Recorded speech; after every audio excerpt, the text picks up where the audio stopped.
అతి శక్తివంతమైన దేవతా స్వరూపాలలో మనకి లక్ష్మీ నరసింహస్వామి వారు ఒకరు. ఆయనను తలుచుకున్న మాత్రాన్నే ఆయన మనల్ని అనుగ్రహిస్తారు. ఎందుకంటే ఆయన అంత శక్తివంతమైన స్వామి.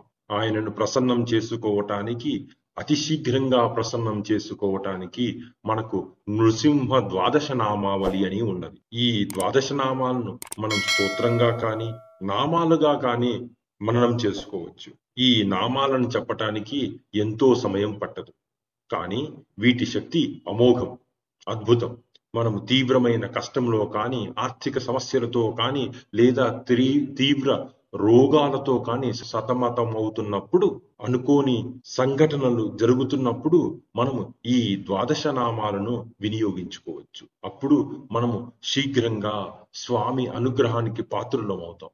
మీరు ఈ నామాలను రోగ తీవ్రతను బట్టి గాని, లేదా మన సమస్య తీవ్రతను బట్టి గాని మనం 100 సార్లు తదేకంగా ఈ నామాలను స్మరించిన, విన్నా, జపించిన మనకు శీఘ్రంగా ఫలితం కనిపిస్తుంది. నరసింహస్వామికి ఎర్ర పూలంటే ఇష్టం, మరియు ఆయనకి పానకం అంటే కూడా ఇష్టం.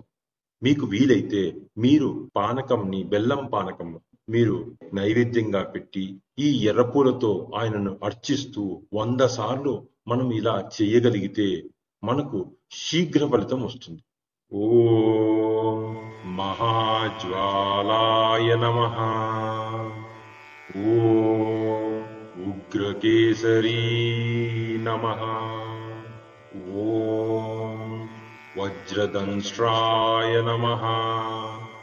ఓం విశారదాయ నమః. ఓం నరసింహాయ నమః. ఓం కశ్యపమర్దనాయ నమః. ఓం యాతుహంతాయ నమః. ఓం దేవవల్లభాయ నమః. ఓం ప్రహ్లాదవరదాయ నమః. ఓం అనంతహస్తాయ నమః. ఓం మహారుద్రాయ నమః. ఓం దారుణాయ నమః.